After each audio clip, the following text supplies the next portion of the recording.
Bien. Maintenant, je passe sur l'autre intervalle. Sur G qui égale l'autre intervalle moins l'infini, moins 1 sur 16. L'autre intervalle.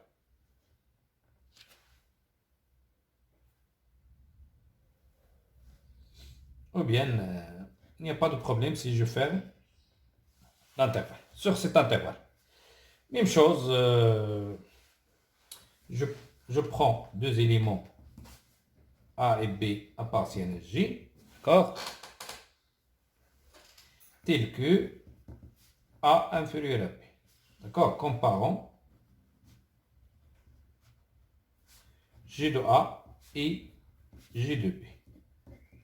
Donc G de A et G de B, c'est le même G de A et G de B dans, précédemment. Donc G de A et G de B sont, G de A c'est ça et G de B c'est ça. Comment comparer ça?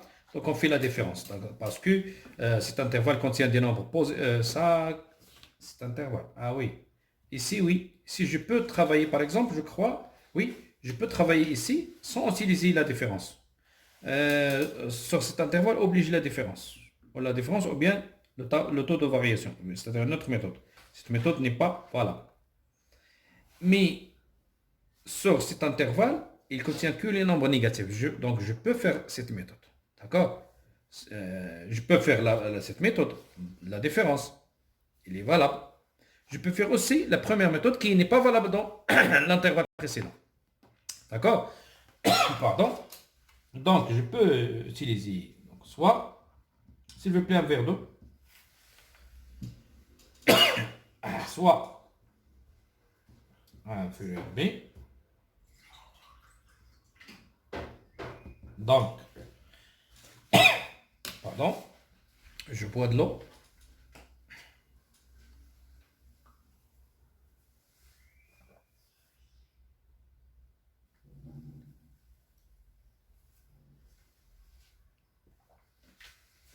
Merci. Soit A inférieur à B, voilà. Comment je compare G de A avec G de B? On sait que G de A c'est ça et G de B égale ça. Donc, je passe à A au carré. Donc, A au carré avec B au carré. Je passe A au carré, B au carré. Parce qu'il contient A au carré, B au carré, B. Non.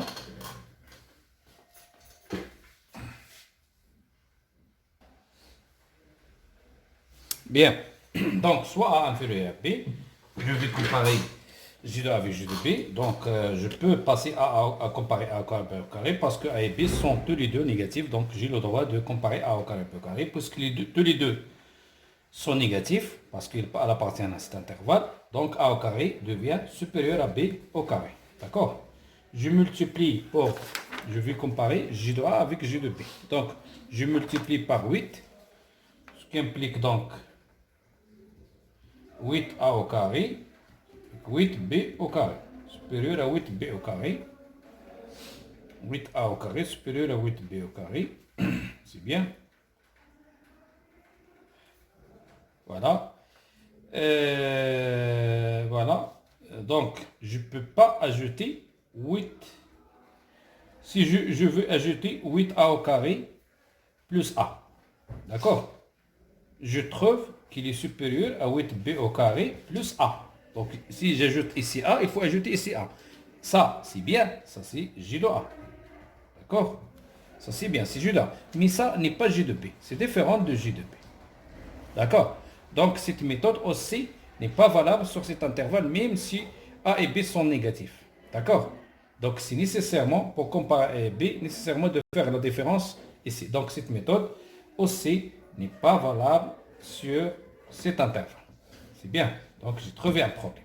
C'est bien. C'est pour cela, c'est pourquoi j'ai fait cette méthode, pour voir quels sont les problèmes qui se trouvent, par exemple, si vous voulez de suivre ce chemin. D'accord? Vous trouvez ça le problème. Même si A et B sont négatifs, je peux comparer A au carré avec B au carré. Ce qui n'est pas le cas dans le premier cas.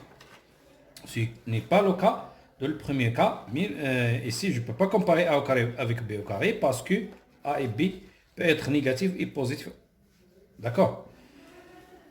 Ici, je peux comparer A au carré et B au carré. Mais je ne peux pas arriver à G de A à comparer G de A et G de B. Grâce à la méthode de l'encadrement. C'est bien. Donc, nécessairement, de faire comme j'ai fait précédemment. D'accord? C'est-à-dire, cet intervalle, soit A et B, appartiennent à G tel que A inférieur à B, comparant G de A et G de B, comme on fait, il suffit de, donc, il faut cacher ça.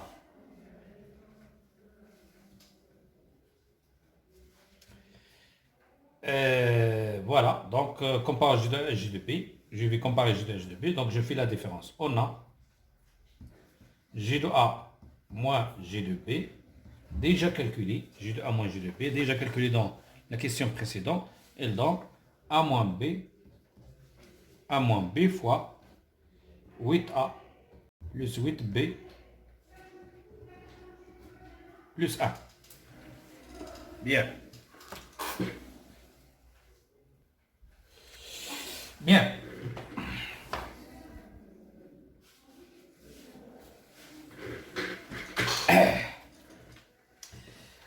Voilà, donc comme j'ai dit, on a G de A moins G de B égale ça d'après la question précédente, déjà calculé, donc il ne faut pas les refaire, il ne faut pas refaire le calcul, il faut travailler par le calcul précédent, déjà trouvé G de A moins G de B égale ça, voilà. Donc, comment étudier le signe de ça? Déjà, on a A inférieur à B, donc A moins B négatif. C'est bien. Or, maintenant, donc ça c'est déjà trouvé qu'il est négatif. A moins B, il est négatif. Bien. Donc étudions le signe de ça, de cette partie. D'accord? On a A appartient à l'intervalle J, appartient à l'intervalle J, qui est égal à moins l'infini, moins 1 sur 16. Donc, A inférieur à moins 1 sur 16, donc fermé, l'intervalle fermé par exemple, voilà. Et B inférieur ou égal à moins 1 sur 16. C'est bien. Donc je multiplie par 8, 8A inférieur ou égal à moins 1 sur 2, et 8B inférieur ou égal à moins 1 sur 2. C'est bien. Ce qui est donc 8A plus 8B inférieur ou égal à moins 1 sur 2 plus moins 1 sur 2 qui est égal à moins 1. D'accord? Ce qui donne que 8A plus 8B plus 1 inférieur ou égal à 0. Bien. Donc j'ai trouvé que 8A plus 8B plus 1, il est inférieur à 0. Donc j'ai trouvé que ça, il est négatif. D'après l'encadrement. D'accord? Parce que A et B appartiennent à cet intervalle. Donc A et B appartiennent à cet intervalle, c'est-à-dire que A inférieur à moins 1 sur 1 et B aussi.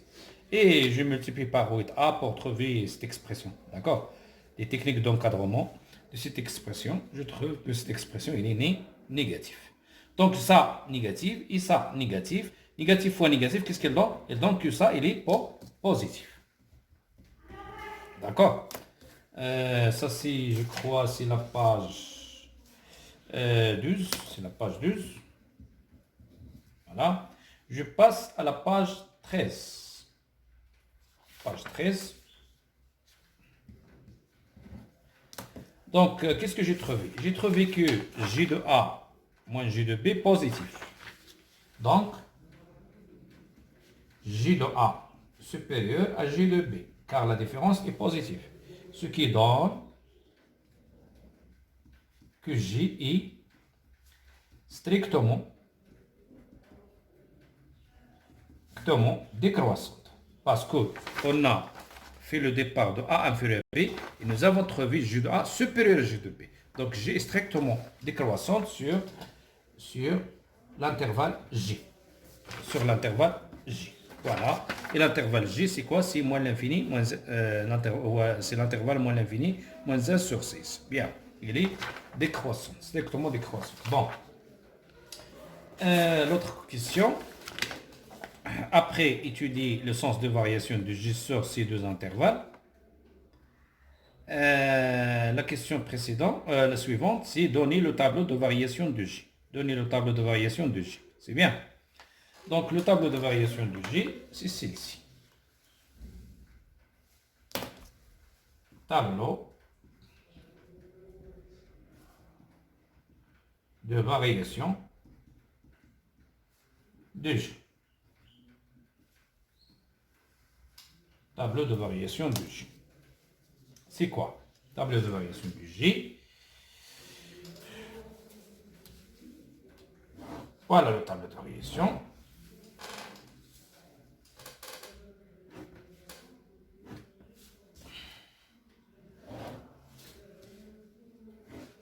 Bien, ici X, ici J. Moins l'infini plus l'infini, ici D de J. Ici, la monotonie de J. Déjà J strictement croissante. Pardon. Bien. Donc, le tableau de variation de G.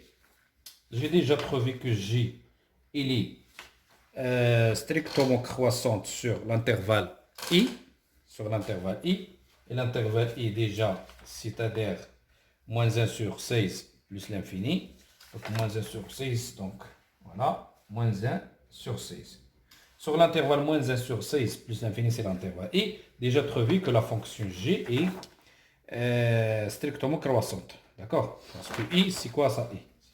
Parce que I déjà posé, I, c'est l'intervalle déjà posé avant, dans la page 11, 6 moins 1 sur 16 plus l'infini. Donc j'ai trouvé que J, il est strictement croissante sur I.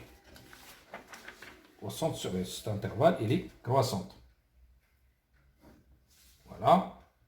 Strictement croissant. Et sur l'intervalle G, sur cet intervalle, qu'est-ce que j'ai trouvé? Que G est strictement décroissante sur G. Strictement décroissante. Bien. Voilà le tableau de variation de J. Qu'est-ce qu'il faut faire ici? Il faut faire ici J de moins 1 sur 16. D'accord? C'est-à-dire il faut calculer J de moins 1 sur 16. Voilà. Et poser sa valeur ici. D'accord? Comment calculer J de moins 1 sur 16? J de moins 1 sur 16, c'est quoi? Comme J de X, c'est ça. Donc J de moins 1 sur 16 égale 8 fois moins 1 sur 16 au carré plus moins 1 sur 16. Voilà. Et calculer cette valeur et poser-la ici. C'est bien. Voilà. Voilà, c'est le tableau de variation de J. Je peux passer à la question 4. Tracer l'accord CF de la fonction f dans un repère orthonormé. Orthonormé, ça, c'est une question de cours, presque une question de cours. Je crois que pas encore fait avec vous cette partie de cours, mais je la discute après. D'accord? Donc, il reste la dernière question. Je la discute après expliquer dans le cours cette partie. C'est bien. Voilà. C'est un petit devoir à la maison. Voilà.